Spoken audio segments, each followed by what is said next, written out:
Hey guys, welcome to episode 6 of Stuck Not Stopped. I am so excited for today.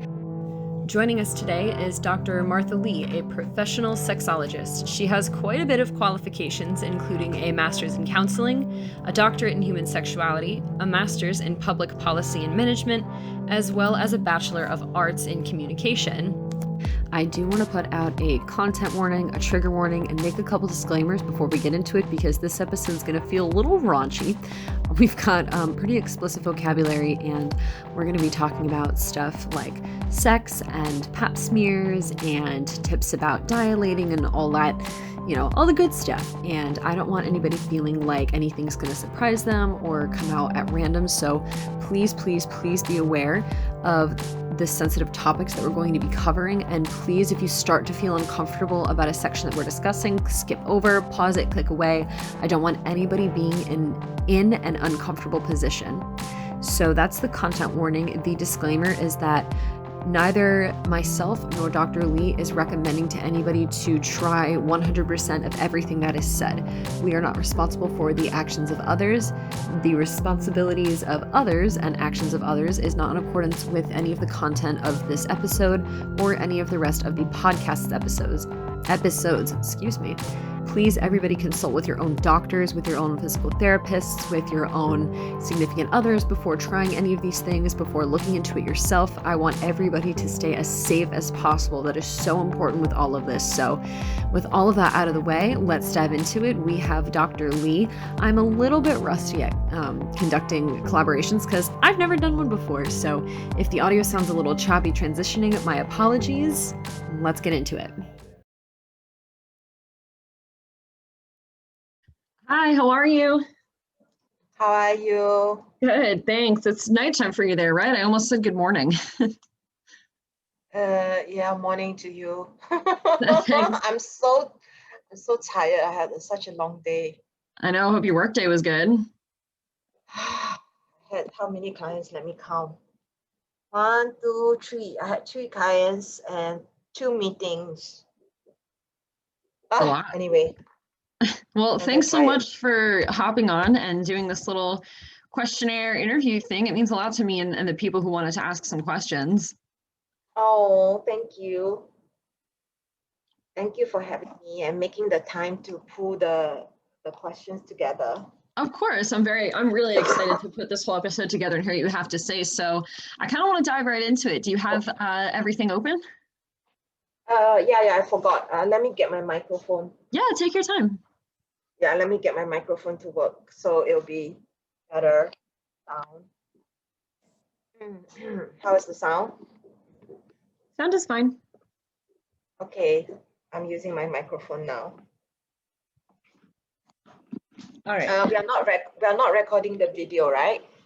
I have the video recorded, but I can stop the recording if you want and just leave it on audio. Are you going to use the video? If not, no, I'm not going to use the video. I was going to record it and then play it back so I could interject and talk about a couple. Sorry, that's my cat. I could interject and talk about a couple things, but if you'd rather me not record it, I can stop the recording and just keep the audio on my phone. It's up to you. It's up to you. I don't really care.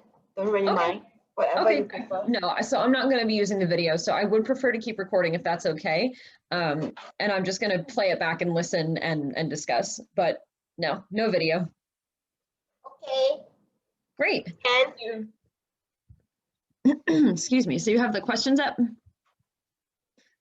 Yes. Okay, awesome. So yeah, like I mentioned, the first 3 to 4 seem like it deals with pain and sex and like methods around sex and that kind of thing. So the first one, the user asked what different types of lubes and what they're for, and they personally use Uber Lube for sexual pain. Oh, so you want me to answer that? Yeah. Okay, so I'll go. Can you ask me again? So it's okay. It's okay.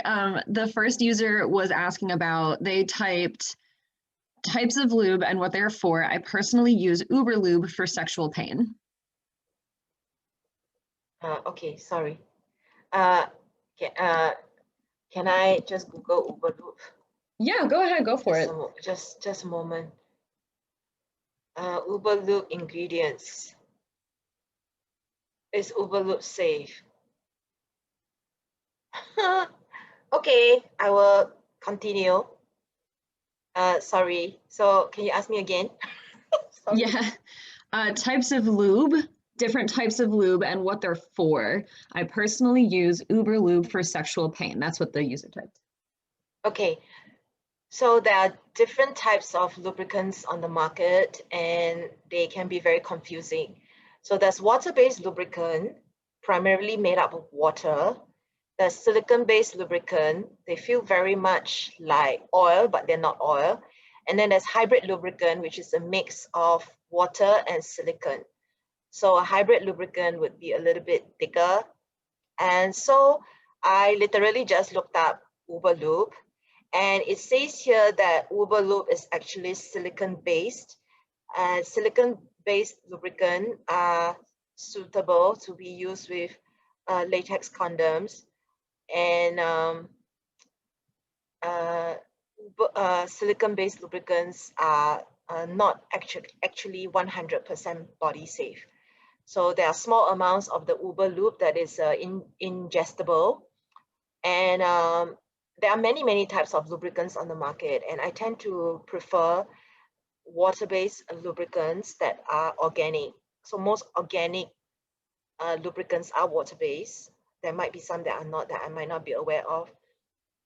Organic lubricants are essentially plant-based, and they are extracts from plants, and they are less likely to be harmful, especially for people who are very sensitive.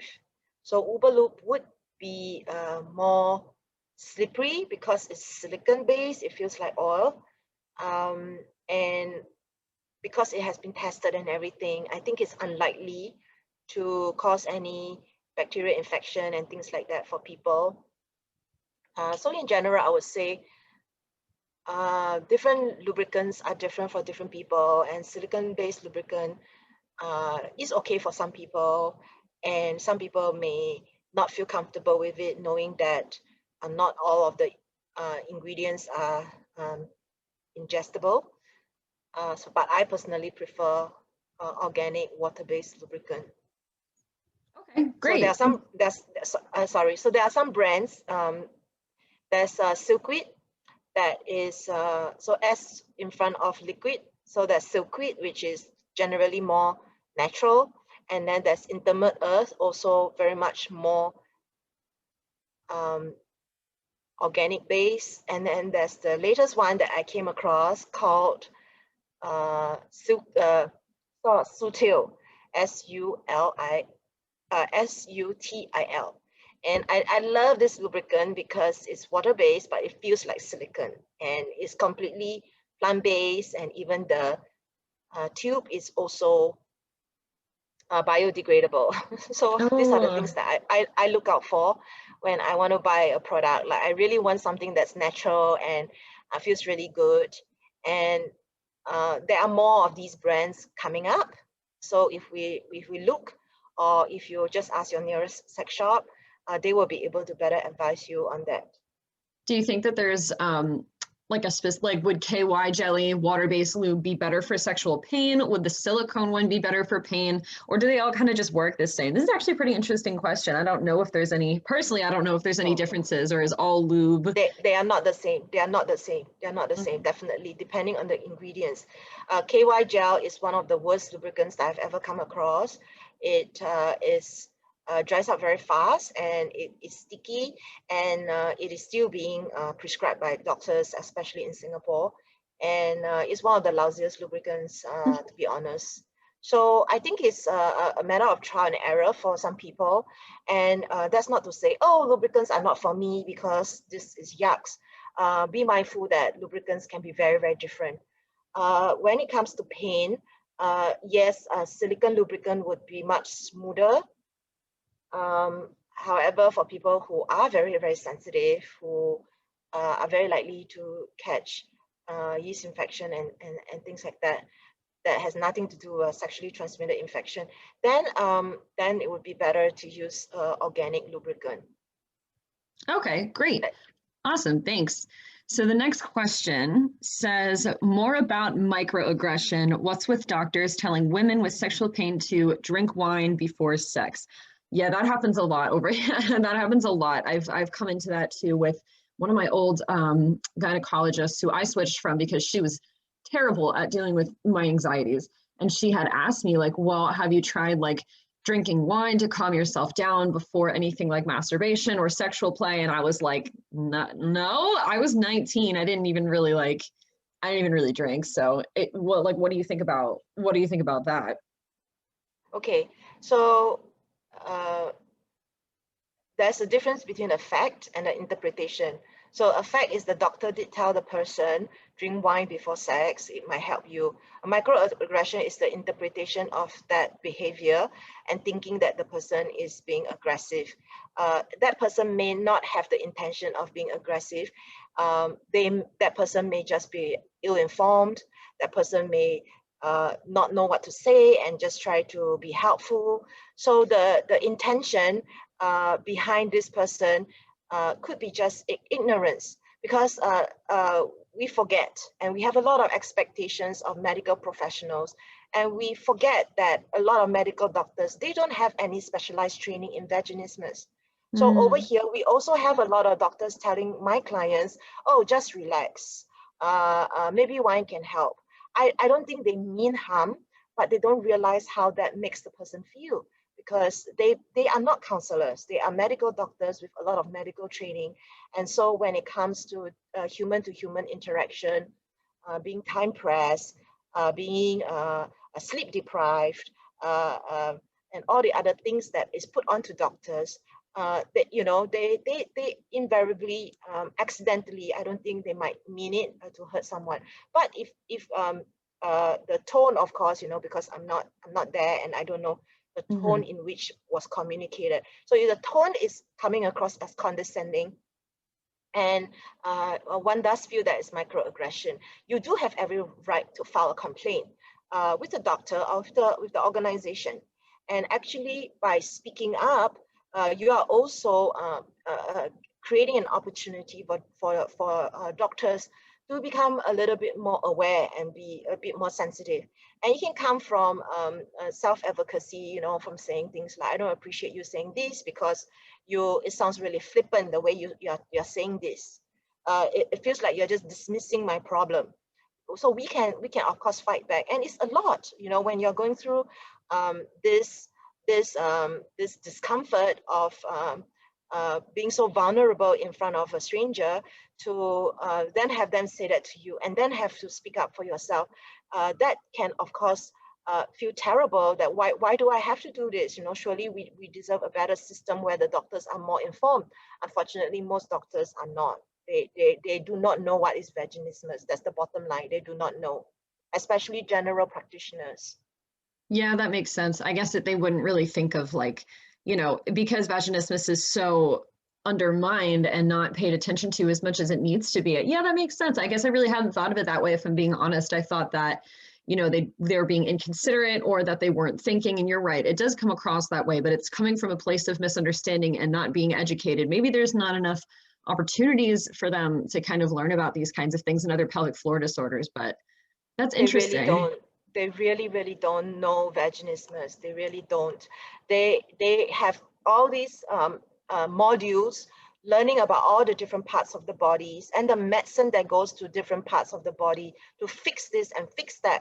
But when it comes to sex, they actually have very, very little knowledge. I would say, from what I understand of medical doctors in the US, I think they have less than half a day of training when it comes to sex problems. All right, we'd have to fact check that, but that's interesting. Well, okay, good take on that one. And the next question says, this one's a little less related to vaginismus, but I did want to put it in there because it is related to sexual pain. It says they want to know more about bladder infections and lower back pain, how they may cause sexual pain. So do you have any information on that? I still decided to keep it in there, even though it's not completely related to what my topic usually is. Yes, so I'm not a medical doctor. However, if we have any pain in our body, it is distracting. and uncomfortable, and it can also be a bummer when it comes to sex. So if you are somebody who already has fear of penetration and is having any other ache in the body, it's really a bit compromising your ability to stay present and really focus on what is the real thing you need to focus on. It's just uncomfortable. And so because I'm not a medical doctor, so I can just say, like, for bladder infections, we have to get it treated. For lower back pain, apparently certain poses can help, yoga poses can help with lower back pain. And um, the pain of vaginismus, I think a lot of people just lump vaginismus into sexual pain, but vaginismus is a very, very specific condition where the entrance of the vagina shuts down. So it's not related to bladder infection or lower back pain. Yeah. Okay, interesting. Thanks. The next one says, what can I do to be able to receive a penis inside my vagina without feeling like it's blocked with a brick? I feel like that's a pretty common question for people like us with this condition. Okay, so even though there's a lot of literature out there, I still get asked this again and again about, it feels like hitting a wall, or Yep. block with a brick. We have to understand what is vaginismus. It can feel very confusing, but really the definition itself is not. It is when the entrance of the vagina shuts down, making penetration difficult or impossible. It is the entrance. So if you push, because the opening of the vagina is a little bit more open, so you can push beyond a certain point, and then because of the clamping down, so it can feel like blocked. It can feel like blocked against the wall. So it's a bit like saying, and I'm just using this analogy, it's a bit like saying, when I was young and I didn't want to eat, and I would purse my lips very tightly, and my mom would force feed me with a spoon. That's the feeling, because the mouth is actually tight. So it's the similar analogy to the entrance of the vagina being tight. And the reason why the entrance of the vagina is tight, it is often attributed to fear of pain. It's attributed to fear of pain. So if you have experienced pain, and that will confirm, or any pain or even discomfort, it will confirm the belief that yeah, it's pain. So I'm not safe. So I cannot let this object in. So this is the reason why with progressive small steps and practicing with smaller objects can help someone to begin to start to connect with their vagina and the sensations around the vagina, so that you start to realize that, wait a minute, I actually can control what I feel in my vagina. I can actually relax the muscles, and I can let an object in slowly and gently. And it does feel very different when it's small or when it's big, or when I'm aroused and I'm not aroused, when I'm mentally prepared and I'm not mentally prepared. And it is a bit like an experimentation. And bearing in mind that it is necessary to do this because we are not very connected with our vagina.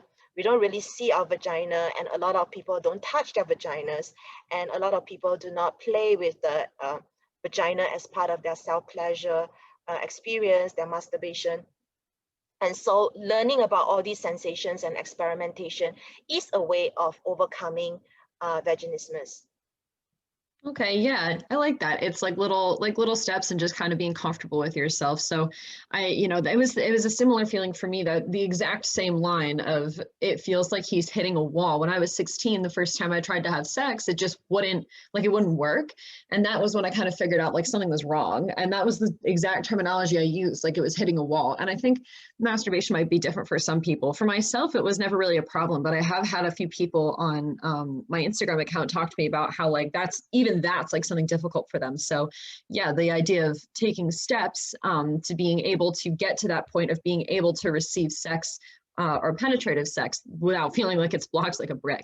And the next question is pretty related. It says, how do you tolerate sex once the guy gets into it and grows harder? I'm not necessarily sure if this person means like the penis is already inside and it starts to grow, or if it's they're doing a lot of foreplay and they want to have sex, and then the guy gets you know, gets hard and then the girl gets scared. So I guess is there a way to tolerate that once the guy is inside but keeps going? Yeah, even the question itself is really horrible for me to hear, because I think because of experiences of pain, people are thinking that they need to tolerate the pain. Yeah. At no point should we tolerate pain. Pain is our body's way of telling something is not right, I'm scared, or slow down. So I very much work with clients on learning how to have pleasure first, and then learning to connect with different sensations with the vagina, with pleasure and safety. And we talk about just now progressive steps, so that the impossible becomes like more possible, and always with pleasure. So to talk about tolerating sex is kind of like, why would you even want to do that? You're doing it just because you want to please your partner and you want your partner to stay with you. However, if you have a partner who is only interested in getting what they want, then it's not really somebody you may want to stay with, because they only care about themselves. Your partner should be someone who cares about you and you in pain and you tolerating sex. Your partner should be somebody who wants you to enjoy sex, and your partner should be someone who wants to support you to overcome the issue. And I think your partner will be somebody who will be proud of supporting you to overcome the issue. So I think we forget to give our partners credit on their role and how much they want us to get better and how much they would want us to really enjoy sex. That's a really good point. That's so bizarre. I hadn't even really thought of that. I actually was thinking at myself, like, oh, okay, like, how would that's a good question. Like, I'd want to know that too, how to tolerate it. But you're right, like, sex is not something that should be tolerated. It's something that should be enjoyed. And I actually talked about that in one of my episodes about communication, is that when you try to talk to your partner about this, if they say anything except it's okay and we'll work through this together, that they're not worth it. So actually, that's good. I really appreciate the fact that that's not really a question to answer simply because of how it's asked, like, because sex shouldn't be just tolerated. Yeah, and I think it's to a certain extent, yes, your partner wants to help you and wants to support you and wants to be there for you. However, you also need to help yourself and be actively working on it by yourself or with your partner, because the last thing is your partner says that, okay, you're just so afraid that you're not even going to try. And what they are looking for is they're looking to support you, and they're hoping for some progress, and they are going to get more and more disheartened if it just continues the way it is. So it's really important to also have some kind of proactiveness to finding a practitioner that knows what they're talking about, who specializes in vaginismus, and not just somebody who says, I've overcome vaginismus and this is what you should do. Because their journey is their journey, and they only have very limited understanding of how to overcome vaginismus, whereas somebody who specializes and works with hundreds of people on overcoming vaginismus is going to know about it in all the different angles and facets. And because I have specialized in vaginismus for the last 12 years, and I've worked with thousands of people by now with vaginismus. And so it is quite disheartening and quite sad for me to see all kinds of people trying to give advice, but they don't actually know what they're talking about. And the question of vaginismus is actually highly treatable, and and a lot of people don't know where to go. So I wish, that more people would have this information knowledge so that they can overcome it as quickly as possible. Because the longer it goes on, the longer someone thinks that it's difficult to overcome, and then the more the risk of the relationship possibly breaking down. Yeah, I think there's a lot of stigma surrounding itself in the vaginismus community in terms of like trying to get over this for another person other than yourself. I think a lot of people do express, like, even people who aren't very sexually active and can't use tampons. Like, I mean, I'm sexually active as much as I can be, but I also can't very well use tampons. And so, it became more of a goal, like, oh, well, I'm an athlete, like I work out all the time. And my goal wasn't necessarily, I just want to have sex. My goal was, I hate feeling like I'm wearing a diaper when I'm doing burpees or when I'm doing jumping jacks. But You know, I think that Yeah. there is a certain stigma surrounding the community of like, Yes. we should be doing So this for ourselves more than anybody yeah. else. Okay, so recently I tried a new invention called period underwear or period panties, and Hmm. it's actually really, really comfortable. So that is one option. I do understand like the use of tampon as something that helps you to really claim that part of your body, and that can be one of the goals to work towards as you work towards overcoming vaginismus. However, some of my clients who are trying to use tampons are actually trying to use this when they're not having their period. And so what happens with tampon, the nature of tampon is that it's made of cotton. So when you start to put it into your vagina and then you are wet or dry, it starts to absorb. It starts to absorb your vaginal secretion. And obviously you can get it in a little bit and not a lot more because the cotton has already absorbed your secretion and there's no more secretion left. Yeah. So what I'm trying to say is don't be using tampon or don't be trying to use a tampon when you're not having a period, because that's not what tampons are made for. Yeah, I know that there's the other you're right. And the other option, I guess, is something like dilators, but we'll get to that. I think there's dilator Okay, questions so at the very end. there are many things we can use besides dilators. There's a cotton bud. So there's the short cotton bud with a cotton bud at the end, and then there's a long cotton bud that you can actually get as well.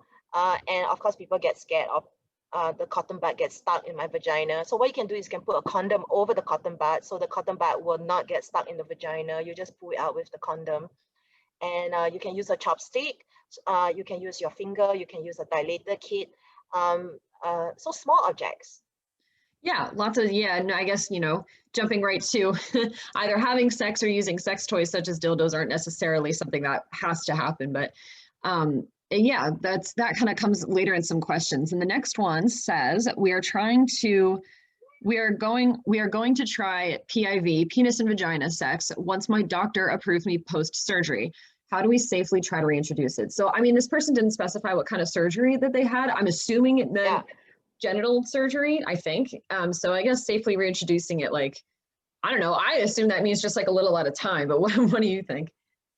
Okay, I also don't know what the post-surgery means. It could mean a surgery to remove the hymen, because some people think that removing the hymen can help with penetration. Regardless of what this post-surgery means. Okay, so we're going to try penis in vagina sex. So how do we reintroduce it? Okay, it's the same advice that I would give my clients who have had just had a baby, who have had surgery around the entrance of the vagina to tighten the vagina or whatever that they chose to do to their body. They may have fear of having sex again because they have experienced pain in the entrance of the vagina. So the way I would advise someone to have penetration is to not try with the penis first. Do not try with the penis. You could try with arousal. So you can arouse with nipple arousal or clitoral stimulation. You could arouse with fingering, little bit at the entrance, just the entrance. And then when there's enough sufficient arousal and hopefully to the point of orgasm. So when you have an orgasm, your genitals are fully engorged and your body has naturally released the maximum amount of vaginal secretion possible when you have had an orgasm. And then that's when you try to insert something small. For instance, a cotton bud with a condom over it, a chopstick if you want with a condom over it, or your finger with condom over it. You can even wear a glove, maybe not latex glove, maybe vinyl glove if you're sensitive to latex. So I actually talk about progressive. So basically with arousal, inserting one finger and not expecting the whole finger to go in. So it's about noticing the sensation and relaxing into that and not freaking out, and then trying it more than one time. A lot of people are so worked up and so nervous and so scared and so hate the whole practice or hate feeling not good about themselves, that it takes them a lot to actually even try. So once you try, don't just try one time. That's my point. It's not about how much you have gone in, whether it's the cotton bud, finger, chopstick, or dilator. It's not about how much, it's how you feel when you're doing it. So it's about balancing. I use the seesaw analogy. It's like balancing between pain and pleasure. If you have more pleasure, you will have less pain. If you are more in your body and not in your mind, you'll be more aware of what's going on in your body, and therefore you are in control of what's going on. You do not have to be afraid of your body, because your body is good. Your body is telling you, I'm scared. Your body is telling you, I'm in pain. Slow down, stop. When you are in pain, stop. So it's more about getting yourself used to the feeling of something at the entrance first and something inside, foreign object, and also the different kinds of sensations in your vagina, because pain is a sensation, and just like any sensation, it changes. So a lot of my clients with vaginismus, they are so scared of the pain that they think any pain is bad, when actually pain is just a signal of telling you what's going on. So you can easily control it by saying stop, let the pain be absorbed by the body. I call it absorbed by the body, or let the pain subside. Take a break and then ask yourself, can you try a second time or a third time? So what happens when you try one time, two times, three times, not further and further each time, but at the same point every time, you will very quickly realize that sensation is different every time. If I'm highly aroused, it's this sensation. If I'm less aroused, it's this sensation. Wait a minute, it's the same place. Every time I try, it's a different sensation. And so if it's different every time, then maybe I just don't have to think. I just need to focus on, this is what I'm feeling, stop. This is what I'm feeling, stop. This is what I'm feeling, stop. By doing that, what you can get to do is that over time, your body starts to get used to that feeling at that point of what we call the resilient age of resistance, which is the point of discomfort. Okay, interesting. Yeah, it sounds like a lot of patience and awareness and communication, not just with your partner, but with yourself. If you're not doing this with a partner and you have vaginismus, just you're on your own, or you prefer to be by yourself and trying this. Yeah, it's I noticed that too. My boyfriend and I, oftentimes I'll say, okay, hey, like I want to try, a centimeter or something like that, or I just want you to touch me outside. And it is different every time as far as arousal is concerned, but I also feel like it's different every time because of my mentality. Like every time you get intimate with yourself or with somebody else, it's not going to be the same thing. So, okay. Yeah, I really like that. Okay. The next one, kind of wraps back with, well, it's still kind of related to doctors. We kind of already talked about this, asking if vaginismus is well known with doctors. Male doctors didn't know. My male doctor didn't know it. His female assistant did. Yeah, so it's not well known. It's not well known. Most doctors do not have sexual disorder training. A general practitioner definitely not, and a gynae may know a little bit more. Even then, a gynae may not know how to support someone to overcome vaginismus. And there are varying accounts by my clients of the kind of support that they got from their doctors. And it's really a hit or miss, basically. It's really a by luck or by chance thing. You really don't know what you're going to get. And surely as a industry, we should do better, for medical professionals or helping professionals. But really very, very few people know about it. Even sexologists, not all sexologists know vaginismus well. It's not true that a sexologist will always know how to solve vaginismus. And it's also not true that a pelvic floor specialist will know how to support someone with vaginismus. It's not true. It needs to be a pelvic floor specialist who specializes in supporting clients with vaginismus. So it is really important to ask them, do you know what is vaginismus? Do you specialize in vaginismus? How long have you supported clients with vaginismus? How many clients have you supported with vaginismus? You have a right to ask. Yeah, I think it takes a lot of, as you mentioned earlier, there's a lot of anxiety surrounding the situation and questioning or even asking any kind of authority figure, like, do you know what this is? Or how long have you worked in this field for? That is intimidating. I think, I was researching on my own, like before I was diagnosed with anything, I was researching like, why can't I have sex? Why can't I put in a tampon? And I found the, everything about vaginismus. And I was so scared to ask my gynecologist, like, well, what do you think this is? And she switched anyway I switched because like I said, she wasn't good with my anxiety, but I switched and I asked, the new gynecologist I had, she was like, oh yeah, I'm familiar with it. But it wasn't even like she knew what it was. She had just kind of heard about it. And I think it takes a lot of self-respect with yourself to be comfortable enough to say, this is what I have, and I need to make sure the people who are taking care of me are also knowledgeable of this. And you're right. Like, we do have a right to ask our doctors, like, hey, do you know what this is? Like, we're not, aiming to question their authority. Like, we have a right to know how much they know, because vaginismus is not discussed as often as it should be. So the Yes, next question is, oh, sorry, go ahead. yes.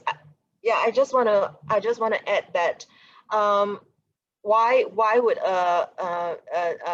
this is more like a think about it. Why do you think somebody would claim that they know how to support someone with vaginismus if they only heard about it? It's because they want the business. Yeah. Yeah, I have a feeling not a lot of doctors or specialists would say, no, I've never heard of that before, because it might just say they might be fearful of it discrediting them, even though that's not something that they should be concerned with, because that can affect the health of someone. If a doctor says, Yes. I do this, So but they don't, it's a that's right. problem. That's right. And a lot of helping professionals do this. I have clients who have a sex problem, tell their counselor they have a sex problem, and then the counselor says, oh, you need to work on your communication. And then they proceed to work on the communication for a year. And then 1 year later, realize that they did not even talk about sex, which is the reason why they went to the practitioner. And then come to me 1 year later on the verge of divorce, and then putting it onto me. Mm-hmm. So what I would say around that is, if you are shy about bringing it up, you can always use a fake name or a fake email and email the doctor. Email Oh, the doctor that's before the clever. appointment. Oh, that's clever. Okay, yeah, kind of keep it a little anonymous. That's a Yeah, smart idea. email the doctor after the before the session, so you get a sense of, are they prompt, are they professional, are they respectful, do they know what they're talking about? Test them. And if you don't feel comfortable, then just take your money somewhere else. Yeah, good idea. The next one is actually also about gynecologists. It's about pap smear tests. It says, is it possible if you have severe vaginismus to be under anesthetic for a smear? I wonder if that differs in Singapore versus the US. I don't think that's a thing over here, because I definitely asked and I was told no. But I don't know, maybe that also Okay. differs at different offices.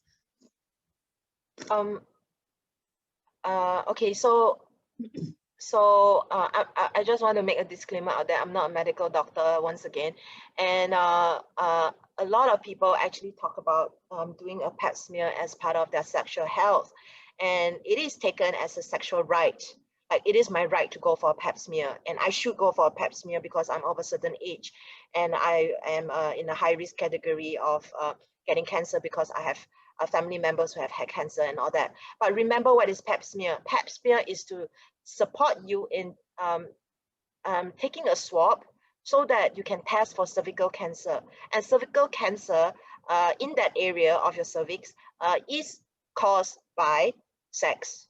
So if you are a virgin, if you have never had penetration, and you have primary vaginismus, there is no need to take a pap smear. Mm-hmm. And I get that people who have secondary vaginismus will want to take a pap smear, and then it is possible to then tell your doctor that you have vaginismus, and they need to be very mindful of being very gentle with you.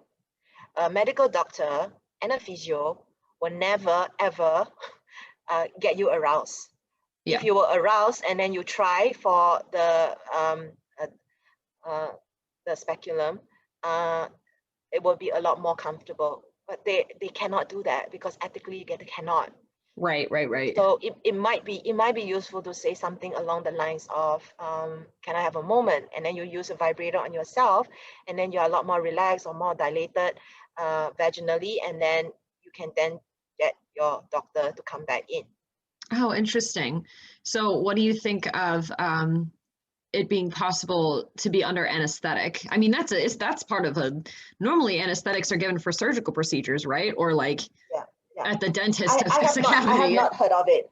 I have not heard of anybody who has an anesthetic to do a pap smear. Okay, yeah. And people who are asking don't for pap smear, people who are asking for pap smear that I know of, don't understand what it's for. They don't need it if they have primary vaginismus and are virgins. Okay, interesting. So you actually mentioned a little bit earlier in our discussion about something being similar to, when the person asked about reintroducing sexual activity after surgery, you mentioned that it was a very similar response you give to women who have just given birth. And this person asks, are there any difficulties that will arise giving birth with vaginismus? So I guess pushing something out? Yeah. Um, uh, okay, personally, I have had many clients who chose to go for a C-section, Mm-hmm. and they chose to do it because they feel uncomfortable with their vagina and their ability to give birth vaginally. And then a lot of doctors actually push women to have a C-section because when you have a C-section, you can time it, Mm-hmm. go in, go out. You can book the theater, and everything is very fast. When you have someone wanting to give natural birth, a birth vaginally in the hospital, you don't know how long the labor will take. And Okay. even with all the labor pains and all that, there may come a point where because it goes on for so long, the mother can be too tired to push anymore. So Mm-hmm. then they have to go for C-section anyway. So a lot of people, um, vaginismus or not, they are choosing to have C-section births. And so the reason why people are going for C-section, one, they know they have vaginismus. Two, the doctors actually pressure the woman to go for C-section. And personally, I believe that people who have not overcome vaginismus will probably have a more difficult time uh, trying to give birth vaginally Mm-hmm. because they are they haven't done the work. They are Right. not comfortable with their vagina. They have not overcome vaginismus. So I know vaginismus is from outside in, and giving birth is from inside out. Uh, the accounts that I've had, from what I know, is that, and what I believe is that people who are not very comfortable with their vagina, um, to experience pain there, to sit with that pain, to allow for the waves of contractions that happen, uh, can be very, very challenging and triggering for them. Right. So I see real difficulties when someone is pregnant and wanting to give birth. The most important thing is just be safe and give Mm-hmm. birth. Whether you do a C-section or whether you have a vaginal birth, a baby is a baby. A baby is special no matter what. Yeah. So it's more important that um, uh, be safe.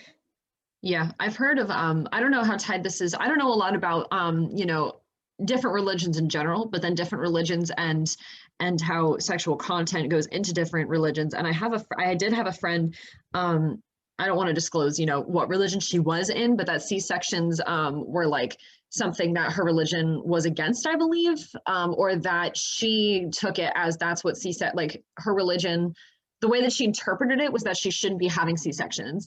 And I wonder, how that would be for someone who is in religions that, or who And partake in don't have a religions and choice. have beliefs in it, they feel like they don't have a choice between that. Um, I don't know. It was just something that I had thought of. Not, I know that's not really what we're aiming to discuss, but I wonder what that would No, be like, no, and it's probably more research for people to look into.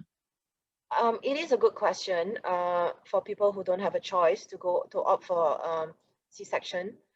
Then I would suggest work on overcoming vaginismus while you're pregnant, because it's entirely possible to do that as well.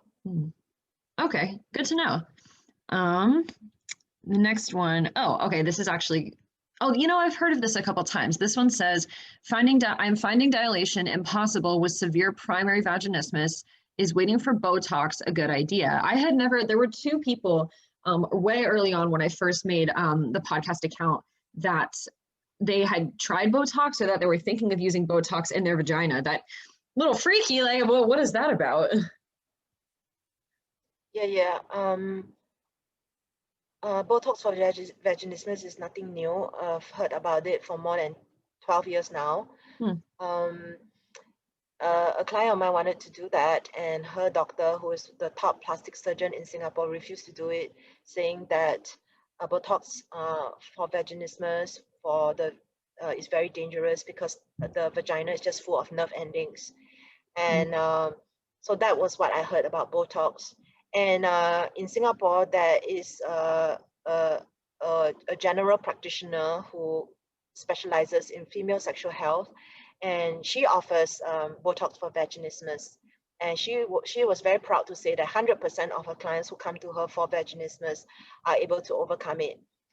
She provides sexuality counseling, even though she's not a counselor.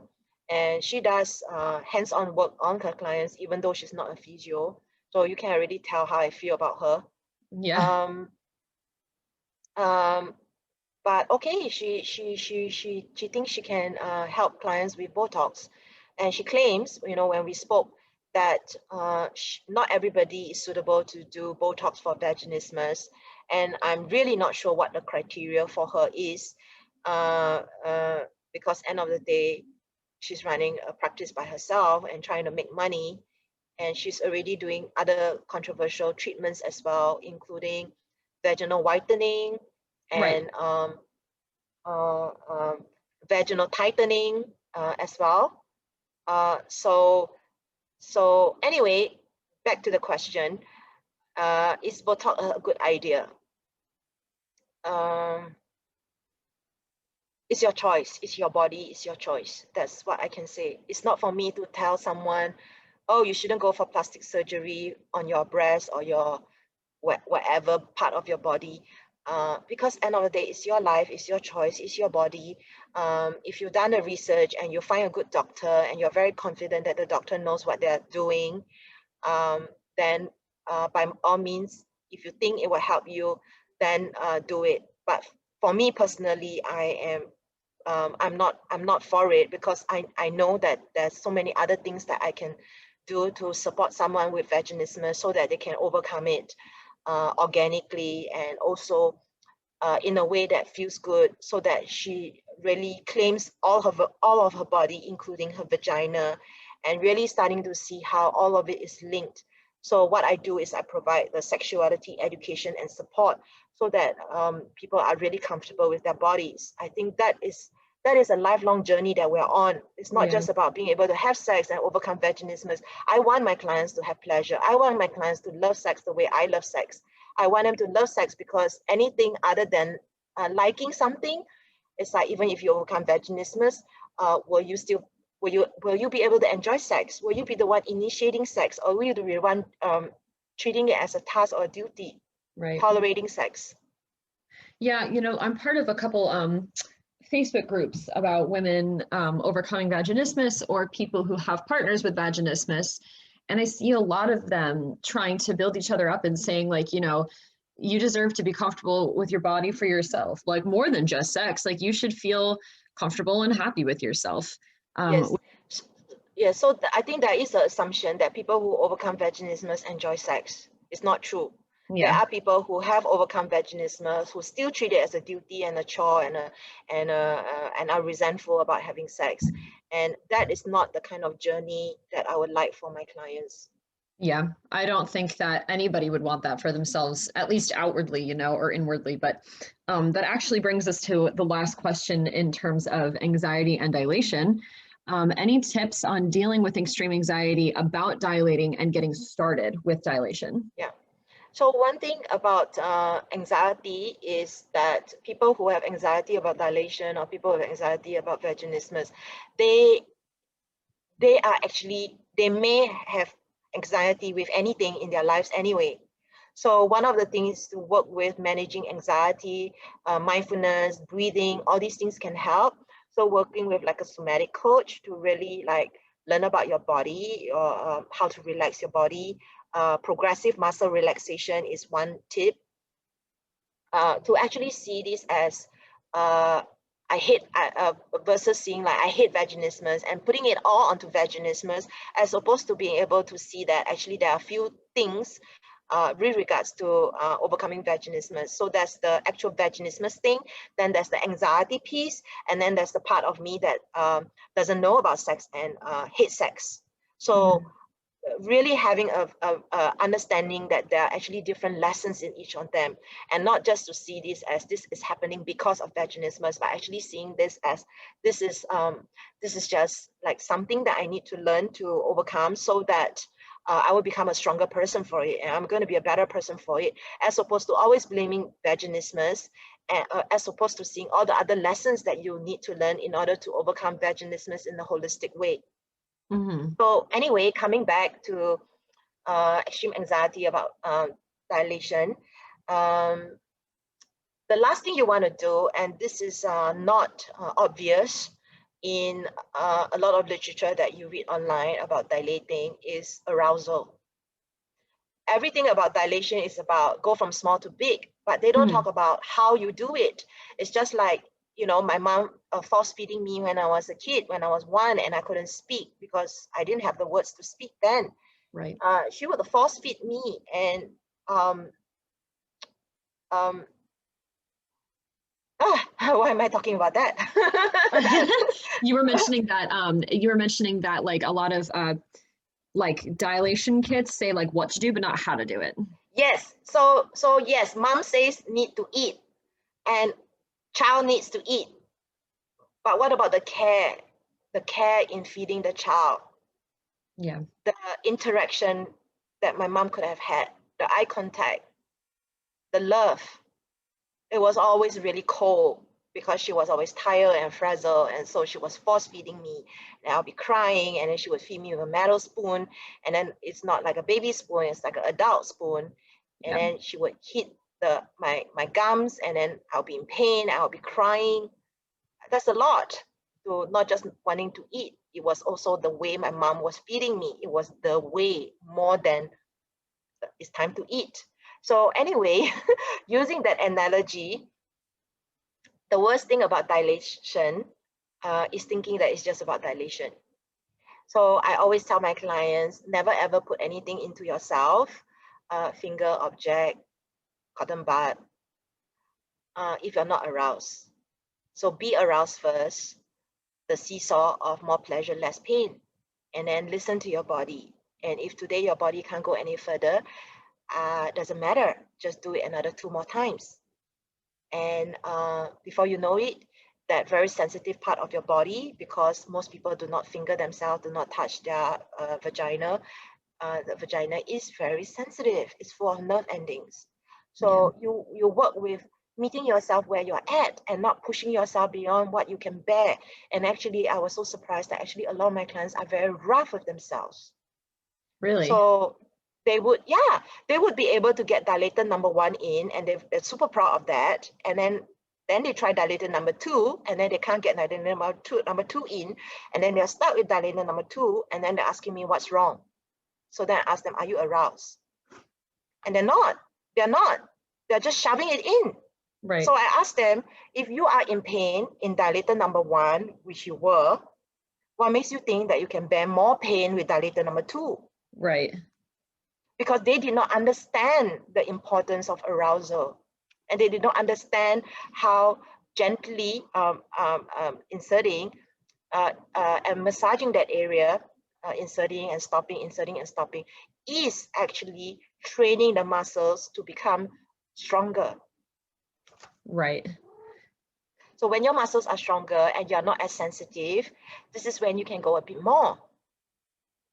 And then all along trying to balance the anxiety and the pleasure and the wetness and the fear.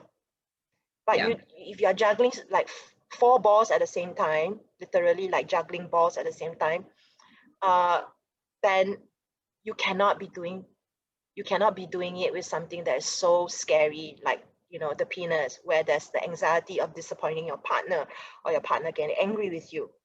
Right. So practicing by yourself helps a lot. Practicing with someone who's very supportive, practicing with somebody who's willing to stop when you tell them to stop and not get upset about it is very important. Somebody who's encouraging, somebody who is there to hold space for you and it's about you and not about them is very important. Yeah, you know, I have a friend who is amazing and wonderful and so sweet and supportive, and she knows all about what I've been going through with my vaginismus. And over the summer, I actually said, like, okay, I want to try putting in a tampon because I had just gotten my period, and she was like, okay, and she literally said, like, do you want me to help you?